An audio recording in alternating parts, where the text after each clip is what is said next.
Hello, this is Alicia Sam and you're watching HW News. The Niira Radia tapes will go down in Indian history as an incident that not only embarrassed the UPA government, which was then in power, but also raised questions about journalistic ethics, particularly when gathering information is the primary goal and no consideration is given to the methods of doing so.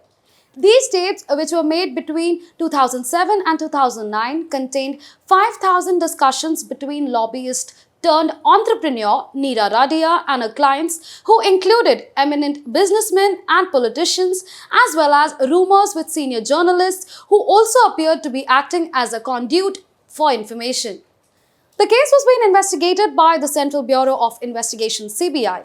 The transcripts of these tapes sent shockwaves through the political establishment as they exposed a cozy alliance between policymakers, ministers, corporate titans, middlemen, and scribes.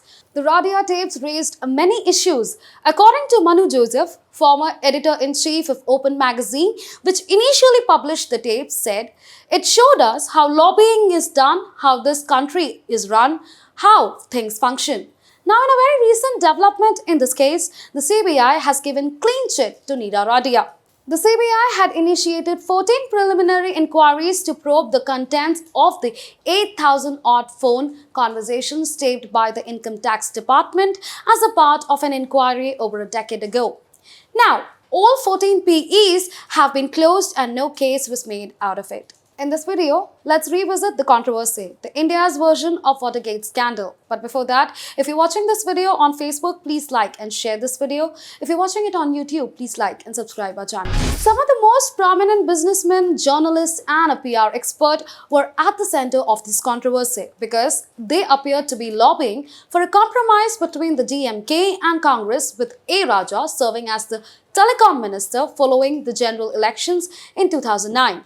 In India, lobbying is an unregulated activity, which may be one of the ways that PR experts are able to influence laws to benefit their employers. Open was the first news publication to release a cover story titled The X Tapes in November 2010 that shared a section of a telephone conversation that provoked indignation across the country. The transcripts of 140 discussion between the lobbyist Niira Radia and politicians such as A. Raja, Kanimuri, and Rajan Bhattacharya, the foster son-in-law of former Prime Minister Atal Bihari Vajpayee, were published 2 days later in another weekly news publication, Outlook. These audio recordings also contained intercepted discussions between Barkha Dutt, Shankar Iyer, Shalini Singh, the late Jahangir Pocha, and Veer Sanghvi, among other journalists, and Radia.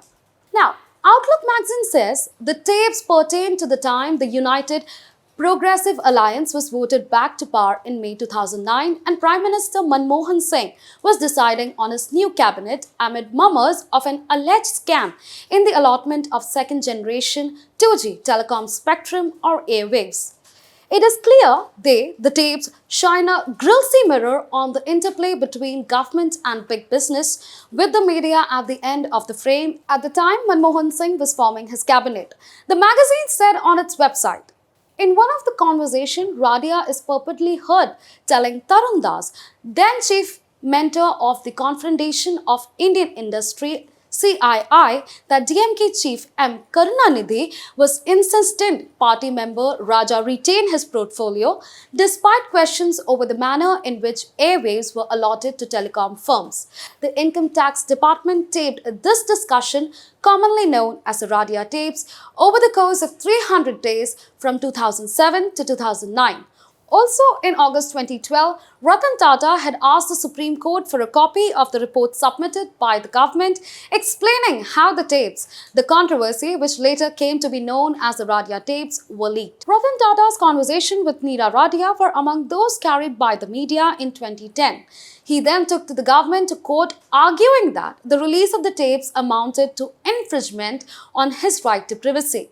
That's all for the report. The Central Bureau of Investigation today told the Supreme Court that no case was made out even after 14 probes into the taped conversation of public relations professional Niira Radia with politicians, industrialists, and government officials, among others. What do you think about this? Do let us know in the comment section below. Take care of yourselves. Thank you.